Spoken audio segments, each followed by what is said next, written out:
Epstein files. ಇಡೀ ಜಗತ್ತು ಕಾತರದಿಂದ ಕಾಯ್ತಿದ್ದಿದ್ದು ಒಂದೇ ಒಂದು ಪಟ್ಟಿಗಾಗಿ. ಆದ್ರೆ ಆ ಹುಡುಕಾಟದಲ್ಲಿ ಸಿಕ್ಕಿದ್ದು ಮಾತ್ರ ಒಂದು ಇಡೀ ವ್ಯವಸ್ಥೆಯ ಆಘಾತಕಾರಿ ಮುಖ. ಬನ್ನಿ, ಆ ಕಥೆ ಏನು ಅಂತ ನೋಡೋಣ. ಮೊದಲಿಗೆ ಇದರ ಗಾತ್ರವನ್ನೊಮ್ಮೆ ಅರ್ಥ ಮಾಡ್ಕೊಳ್ಳೋಣ.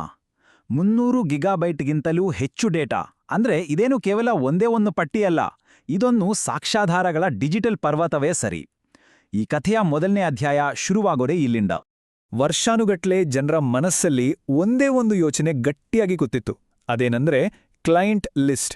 ಇದರಲ್ಲಿ ಭಾಗಿಯಾದ ಎಲ್ಲಾ ದೊಡ್ಡ ದೊಡ್ಡ ತಲೆಗಳ ಹೆಸರುಗಳಿರುವ ಆ ಒಂದೇ ಒಂದು ಡಾಕ್ಯುಮೆಂಟ್ ಸಿಕ್ಬಿಟ್ರೆ ಸಾಕು, ಇಡೀ ಸತ್ಯ ಹೊರಗ್ಬರುತ್ತೆ ಅನ್ನೋದೊಂದು ಬಲವಾದ ನಂಬಿಕೆಯಾಗಿತ್ತು.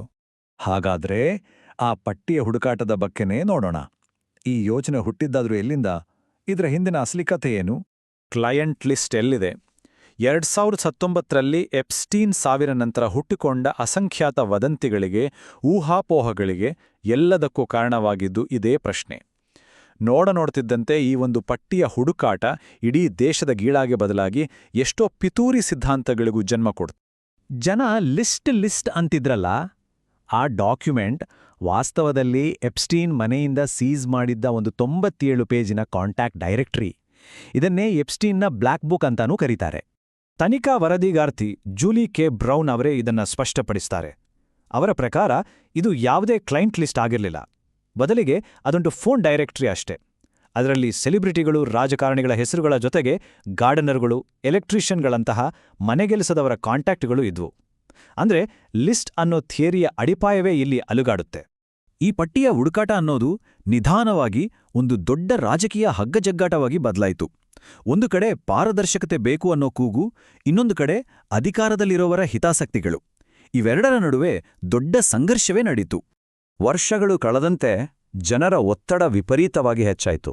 ಜನ ಬೀದಿಗಿಳಿದು ಹೋರಾಟ ಮಾಡಿದ್ರು. ಅವರ ಬೇಡಿಕೆ ಒಂದೇ ಆಗಿತ್ತು: ಟ್ರಾನ್ಸ್ಪರೆನ್ಸಿ. ಫೈಲ್ಗಳಿಂದ ರಿಲೀಸ್ ಮಾಡಿ, ಸತ್ಯ ಹೊರಗೆ ಬರಲಿ. ಆಡಳಿತದ ನಿಲುವು ಮಾತ್ರ ಪದೇ ಪದೇ ಬದಲಾಗ್ತಾನೆ ಇತ್ತು. ಇದನ್ನ ನೋಡಿ, ಜೂನ್ 2024ರಲ್ಲಿ ಕ್ಯಾಂಪೇನ್ ಟೈಮಲ್ಲಿ ಡೊನಾಲ್ಡ್ ಟ್ರಂಪ್ ನಾನು ಫೈಲ್ಗಳನ್ನು ರಿಲೀಸ್ ಮಾಡ್ತೀನಿ ಅಂತ ಮಾತು ಕೊಡ್ತಾರೆ. ಆದರೆ ಜುಲೈ 2025ಕ್ಕೆ ಬರ್ತಿದ್ದಾಗೆ ಅದೇ ನ್ಯಾಯಾಂಗ ಇಲಾಖೆ ಕ್ಲೈಂಟ್ ಲಿಸ್ಟ್ ಅನ್ನೋದೇ ಇಲ್ಲ ಅಂತ ಹೇಳುತ್ತೆ. ಮತ್ತೆ ನೋಡಿ, ಜನರ ಒತ್ತಡಕ್ಕೆ ಮಣಿದು ನವೆಂಬರ್ 2025ರಲ್ಲಿ ಅದೇ ಪ್ರೆಸಿಡೆಂಟ್ ಟ್ರಂಪ್ ಫೈಲ್ಗಳನ್ನು ರಿಲೀಸ್ ಮಾಡಕ್ಕೆ ಟ್ರಾನ್ಸ್ಪರೆನ್ಸಿ ಆಕ್ಟ್ಗೆ ಸಹಿ ಹಾಕ್ತಾರೆ. ಒಂದೇ ವಿಷಯದ ಬಗ್ಗೆ ಎಂಥ ತದ್ವಿರುದ್ಧವಾದ ನಿಲುವುಗಳು ಅಲ್ವಾ? ಇದೆಲ್ಲವೂ ಆ ರಾಜಕೀಯ ಹೋರಾಟದ ಕ್ಲೈಮ್ಯಾಕ್ಸ್ಗೆ ದಾರಿ ಮಾಡಿಕೊಡ್ತು. ಅಂದ್ರೆ ಪಾರದರ್ಶಕತೆ ಬೇಕು ಅಂತ ಮಾಡಿದ ಕಾನೂನು ಒಂದ್ ಕಡೆ, ಆದರೆ ವಾಸ್ತವದಲ್ಲಿ ರಿಲೀಸ್ ಆಗಿದ್ದೇನು ಅನ್ನೋದೇ ಇನ್ನೊಂದು ಕಡೆ. ಇವೆರಡರ ನಡುವಿನ ದೊಡ್ಡ ಸಂಘರ್ಷ. ಒತ್ತಡ ಎಷ್ಟರ ಮಟ್ಟಿಗಿತ್ತಂದ್ರೆ, ಟ್ರಾನ್ಸ್ಪರೆನ್ಸಿ ಆಕ್ಟು ಸದನದಲ್ಲಿ 427 ಹಾಗೂ 1 ಮತಗಳಿಂದ, ಅಂದ್ರೆ ಬಹುತೇಕ ಸರ್ವಾನುಮತದಿಂದ ಪಾಸಾಯಿತು. ಈ ವಿಷಯದಲ್ಲಿ ಎರಡೂ ಪಕ್ಷಗಳ ನಡುವೆ ಅಂತಹ ಒಮ್ಮತವಿತ್ತು. ಕಾನೂನು ತುಂಬಾನೇ ಸ್ಪಷ್ಟವಾಗಿತ್ತು. ನ್ಯಾಯಾಂಗ ಇಲಾಖೆ ಎಲ್ಲಾ ಫೈಲ್ಗಳನ್ನು ರಿಲೀಸ್ ಮಾಡೋಕೆ ಇದ್ದಿದ್ದು ಕೇವಲ 30 ದಿನ. ಕೌಂಟ್ಡೌನ್ ಶುರುವಾಗಿತ್ತು. ಡಿಸೆಂಬರ್ 19 ಡೆಡ್ಲೈನ್ನ ಕೊನೆಯ ದಿನ.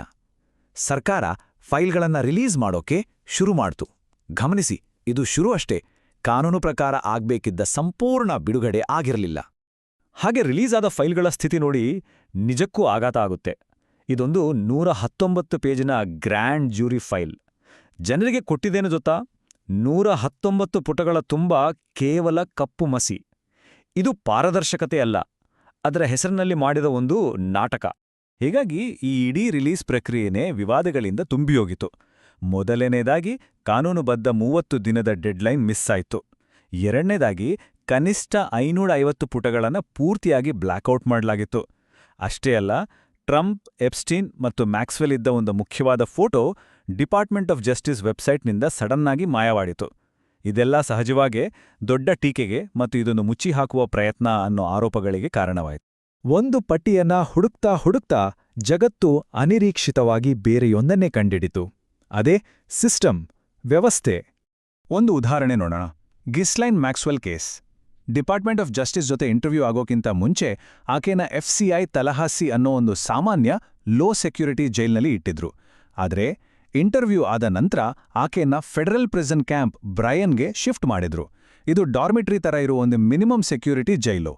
ಈ ಟ್ರಾನ್ಸ್ಫರ್ ಆಕೆಗೆ ವಿಶೇಷ ಸೌಲಭ್ಯ ಕೊಡ್ತಿದ್ದಾರಾ ಅನ್ನೋ ಗಂಭೀರ ಪ್ರಶ್ನೆಗಳನ್ನು ಹುಟ್ಟಾಕಿತು. ಹಾಗೆ ರಿಲೀಸ್ ಆದ ಡಾಕ್ಯುಮೆಂಟ್ಗಳಲ್ಲಿ Bill Clinton, Donald Trump, Prince Andrew ಹೀಗೆ ಎಷ್ಟೋ ದೊಡ್ಡ ದೊಡ್ಡ ಹೆಸರುಗಳು ಕಾಣಿಸ್ಕೊಂಡ್ವು. ಆದರೆ ಇಲ್ಲೊಂದು ಬಹಳ ಮುಖ್ಯವಾದ ವಿಷಯವನ್ನು ಗಮನಿಸಬೇಕು. ಯಾರದ್ದೋ ಹೆಸರು ಉಲ್ಲೇಖ ಆಗಿದೆ ಅಂದ ತಕ್ಷಣ ಅವರು ತಪ್ಪಿತಸ್ಥರು ಅಂತ ಅರ್ಥವಲ್ಲ. ಇದೊಂದು ಸಣ್ಣ ವ್ಯತ್ಯಾಸ, ಆದರೆ ಈ ಗದ್ದಲದಲ್ಲಿ ಸಾಮಾನ್ಯವಾಗಿ ಮರೆತು ಹೋಗುವ ಸತ್ಯ. ಹಾಗಾದ್ರೆ ಕೊನೆಗೆ ಆಗಿದ್ದೇನು? ಅಪರಾಧಿಗಳ ಒಂದು ಸಿಂಪಲ್ ಲಿಸ್ಟ್ ಸಿಗುತ್ತೆ ಅನ್ನೋ ಹುಡುಕಾಟ ಕೊನೆಗೆ ಸರ್ಕಾರಿ ವಿಳಂಬಗಳು, ವಿರೋಧಾಭಾಸಗಳು ಮತ್ತು ದೊಡ್ಡ ಮಟ್ಟದ ಮುಚ್ಚಿಹಾಕುವಿಕೆಯ ಕಥೆಯಾಗಿ ಬದಲಾಯಿತು. ಇದು ಸತ್ಯವನ್ನ ಬಹಿರಂಗಪಡಿಸಿದ್ದಕ್ಕಿಂತ ಹೆಚ್ಚಾಗಿ ಅದನ್ನ ಮರೆಮಾಚಿದ್ದೇ ಹೆಚ್ಚು. ಕೊನೆಗೆ ಇಷ್ಟೆಲ್ಲ ರಾಜಕೀಯ ಜಟಾಪಟಿ, ಜನರ ಆಕ್ರೋಶದ ನಂತರ ಎಲ್ಲರೂ ಹುಡುಕ್ತಿದ್ದ ಆ ಒಂದು ಪಟ್ಟಿ ಬಹುಶಃ ಅಸ್ತಿತ್ವದಲ್ಲೇ ಇಲ್ಲದಿರ್ಬೋದು. ಆದರೆ ಇನ್ನೊಂದು ವಿಷಯ ಮಾತ್ರ ಖಂಡಿತವಾಗಿಯೂ ಅಸ್ತಿತ್ವದಲ್ಲಿತ್ತು. ಪ್ರಬಲರನ್ನ ರಕ್ಷಣೆ ಮಾಡುವ, ಸತ್ಯವನ್ನ ತಡ ಮಾಡುವ ಮತ್ತು ತೆರೆಮರೆಯಲ್ಲಿ ಕೆಲಸ ಮಾಡುವ ಒಂದು ವ್ಯವಸ್ಥೆ. ಪಟ್ಟಿ ಅನ್ನೋದು ಕೇವಲ ಒಂದು ಹುಡುಕಾಟವಾಗಿತ್ತು, ಆದರೆ ವ್ಯವಸ್ಥೆ ಅದೇ ಈ ಕಥೆಯ ಅಸಲಿ ಆವಿಷ್ಕಾರ.